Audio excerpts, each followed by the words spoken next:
नमस्ते दोस्तों, spiritual stories bye audio पिटारा में आपका स्वागत है। अगर आप आध्यात्मिक कथाएं, पौराणिक कथाएं, विष्णु पुराण जैसी कहानियों को पसंद करते हो तो हमारे चैनल को सब्सक्राइब करें और बेल आइकन को दबाना न भूलें ताकि आपको हर अपडेट मिल सके। ऑडियो पिटारा पर आप सुन रहे हैं आध्यात्मिक कथाएं। कथा का नाम है पांडवों तथा कौरवों का जन्म। एक बार राजा पांडु अपनी दोनों पत्नियों कुंती तथा माद्री के साथ आखेट के लिए वन में गए। वहां उन्हें एक मृग का मैथुन रथ जोड़ा दृष्टिगत हुआ। पांडु ने तत्काल अपने बाण से उस मृग को घायल कर दिया। मरते हुए मृग ने पांडु को शाप दिया, राजन, तुम्हारे समान क्रूर पुरुष इस संसार में कोई भी नहीं होगा। तूने मुझे मैथुन के समय बाण मारा है, अतः जब कभी भी तू मैथुन रथ होगा तेरी मृत्यु हो जाएगी। इस शाप से पांडु अत्यंत दुखी हुए और अपनी रानियों से बोले, हे देवियों, अब मैं अपनी समस्त वासनाओं का त्याग करके इस वन में ही रहूंगा। तुम लोग हस्तिनापुर लौट जाओ। उनके वचनों को सुनकर दोनों रानियों ने दुखी होकर कहा, नाथ, हम आपके बिना एक क्षण भी जीवित नहीं रह सकती। आप हमें भी वन में अपने साथ रखने की कृपा कीजिए। पांडु ने उनके अनुरोध को स्वीकार करके उन्हें वन में अपने साथ रहने की अनुमति दे दी। इसी दौरान राजा पांडु ने अमावस्या के दिन बड़े बड़े ऋषि मुनियों को ब्रह्मा जी के दर्शनों के लिए जाते हुए देखा। उन्होंने उन ऋषि मुनियों से स्वयं को साथ ले जाने का आग्रह किया। उनके इस आग्रह पर ऋषि मुनियों ने कहा, राजन, कोई भी निसंतान पुरुष ब्रह्मलोक जाने का अधिकारी नहीं हो सकता, अतः हम आपको अपने साथ ले जाने में असमर्थ हैं।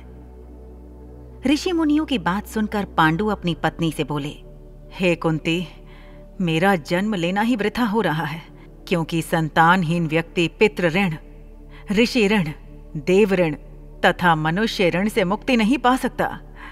क्या तुम पुत्र प्राप्ति के लिए मेरी सहायता कर सकती हो? कुंती बोली, हे आर्यपुत्र, दुर्वासा ऋषि ने मुझे ऐसा मंत्र प्रदान किया है जिससे मैं किसी भी देवता का आह्वान करके मनोवांछित वस्तु प्राप्त कर सकती हूँ। आप आज्ञा करें, मैं किस देवता को बुलाऊं? इस पर पांडु ने धर्म को आमंत्रित करने का आदेश दिया। धर्म ने कुंती को पुत्र प्रदान किया, जिसका नाम युधिष्ठिर रखा गया।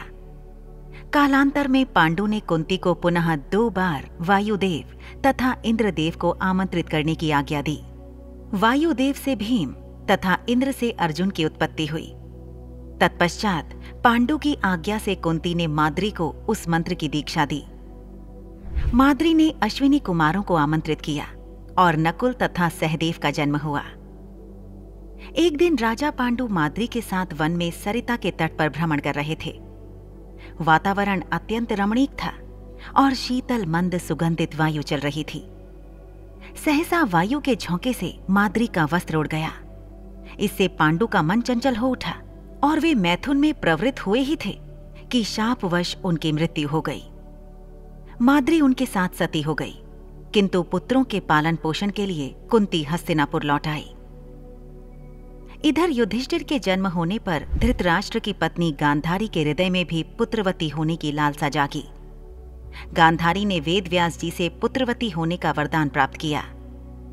गर्भ धारण के पश्चात 2 वर्ष व्यतीत हो जाने पर भी जब पुत्र का जन्म नहीं हुआ तो क्षोभवश गांधारी ने अपने पेट में मुक्का मारकर अपना गर्भ गिरा दिया। योग बल से वेदव्यास ने इस घटना को तत्काल जान लिया।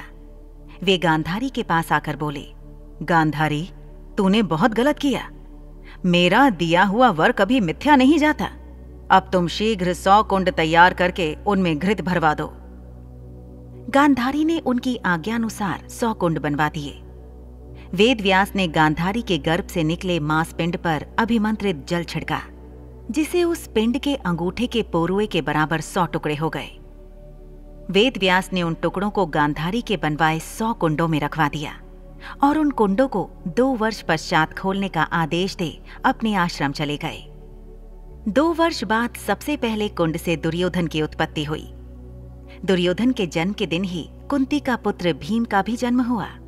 दुर्योधन जन्म लेते ही गधे की तरह रेंकने लगा। ज्योतिषियों से इसका लक्षण पूछे जाने पर उन लोगों ने धृतराष्ट्र को बताया, राजन, आपका यह पुत्र कुल का नाश करने वाला होगा। इसे त्याग देना ही उचित है। किंतु पुत्र मोह के कारण धृतराष्ट्र उसका त्याग नहीं कर सके। फिर उन कुंडों से धृतराष्ट्र के शेष 99 पुत्र एवं दुश्शला नामक एक कन्या का जन्म हुआ। गांधारी गर्भ के समय धृतराष्ट्र की सेवा में असमर्थ हो गई थी, अतएव उनकी सेवा के लिए एक दासी रखी गई। धृतराष्ट्र के सहवास से उस दासी का भी युयुत्स नामक एक पुत्र हुआ। युवा होने पर सभी राजकुमारों का विवाह यथा योग्य कन्याओं से कर दिया गया। दुश्शला का विवाह जयद्रथ के साथ हुआ। दोस्तों, आपको ये कहानी कैसी लगी हमें जरूर बताइएगा। लाइक और कमेंट कीजिए और अपने दोस्तों के साथ ये कहानी जरूर शेयर कीजिए। Thank you so much. Audio पिटारा सुनना जरूरी है।